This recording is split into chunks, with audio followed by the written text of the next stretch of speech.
بسم الله الرحمن الرحيم. يا أيها الذين آمنوا ادخلوا في السلم كافة ولا تتبعوا خطوات الشيطان إنه لكم عدو مبين.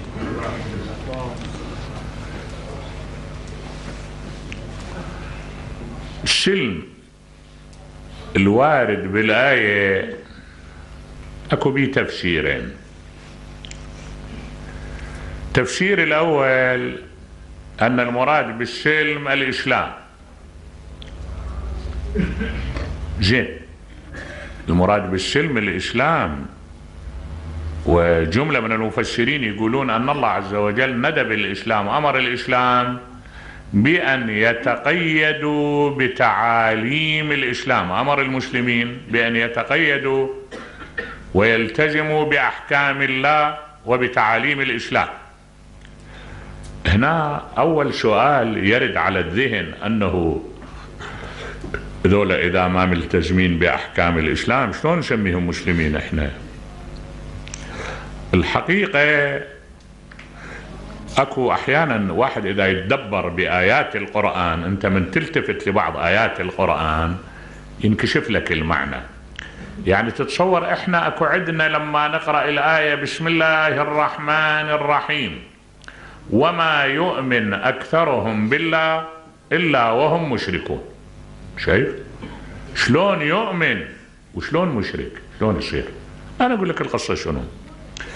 القصة ان احنا نحمل تعاليم الإسلام حمل، يعني مو نهضمها ونمثلها.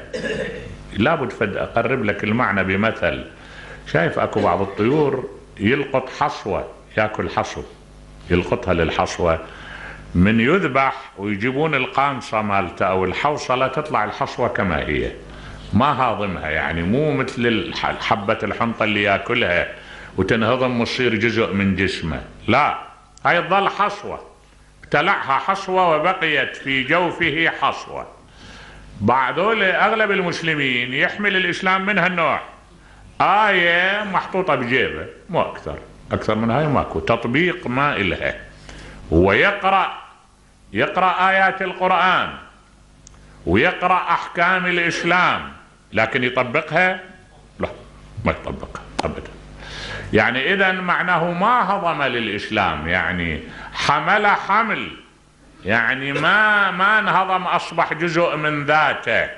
مو أكو واحد يصبح الدين جزء من ذاته، دين يصبح جزء من كيانه من ذاته، يعني بحيث شلون الآن طبايعه تتحكم به كذلك الدين يتحكم به. شلون يعني طبايعه تتحكم به؟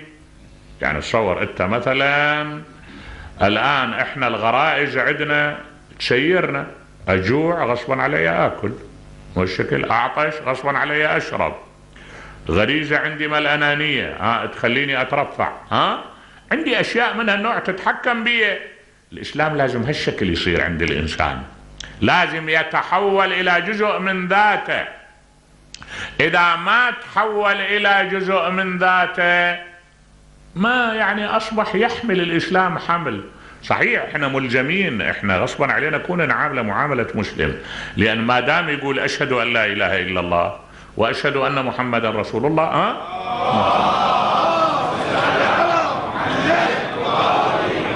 لازم احنا نعامله على أساس من الإسلام. لكن يا ترى هل نقدر نقول بأن هذا هضم الإسلام أو متقيد بأحكام الإسلام أو متأدب بآداب الإسلام؟ لا، ماكو. ولذلك شوف أكو بعض المبادئ لما الطب أنت إلى شعب من الشعوب يحمل بعض المبادئ، تلقى هاي المبادئ واضحة على سلوكه. شلون يعني واضحة على سلوكه؟ يعني أكو قبائل، احنا نعرف أكو قبائل بالشرق يما بيدر مال طعام، لكن هذا يموت إلى جانب البيدر من الجوع وما يمد يده يسرق من الطعام. معنى ذلك شنو؟ معنى ذلك أن هذا المبادئ اللي عنده صايرة جزء من ذاته، ما تخليه يتقرب إلى المعصية أبدا. يتقرب إلى المعصية ما يقرب. ليش؟ لأن هذه المبادئ تمنع، يقزز من المعصية.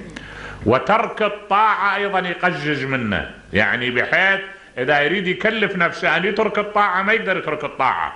يعني عنده لون من التربية العالية. أعتقد بعد بحاجة إلى أن أوضح لك فد مثل أكثر. يعني هسه أنت لما أفرض عطشان وتمر لك بشيحة ماء تلقى بها وسخ ومزابل وأشياء تلقى بها كثيرة، حيوانات مثلا بايلة بها، يقدر واحد يعني تطي نفسه تطاوع نفسه يشرب من عنده وهذا عطشان؟ لا، ما تطاوع نفسه إلا إذا أشرف على الموت، وإلا بالحالات الطبيعية ما تطاوع نفسه أن يشرب من عندها. أكو بعض الشعوب المعصية عنده والانحراف عنده من هالنوع، مثل هذا شلون ما يقدر يشرب من هذا، ذاك ما يقدر يمارس المعصية، لأن التهذيب صاير عنده جزء من ذاته، صاير عنده جزء من. عندي صديق يقول أنا في عاصمة من عواصم أوروبا صار عندنا حادث ليلي، واحد صار عنده زائدة دودية وأوشك أن يموت. يقول طلعناه الساعة 2 بعد نص الليل. يقول وقفت لي فرد تاكس وشلته، الشوارع خالية ما بها أحد والمستشفى بعيد وهذا حالته خطرة.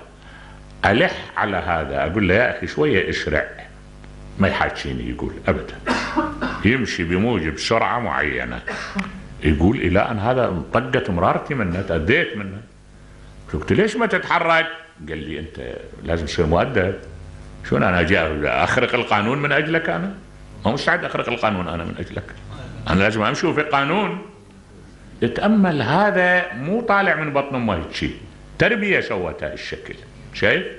فإحنا اللي أريد أقوله أن لما تدخل إن تلقى عندنا معالم الإسلام بمجتمعنا، لا، معالم الإسلام الصدق، الأمانة، الوفاء، الأخلاق العالية، هذه في واقع الأمر إذا اتصفنا بها نقدر نسمي أنفسنا حقا أننا مسلمون.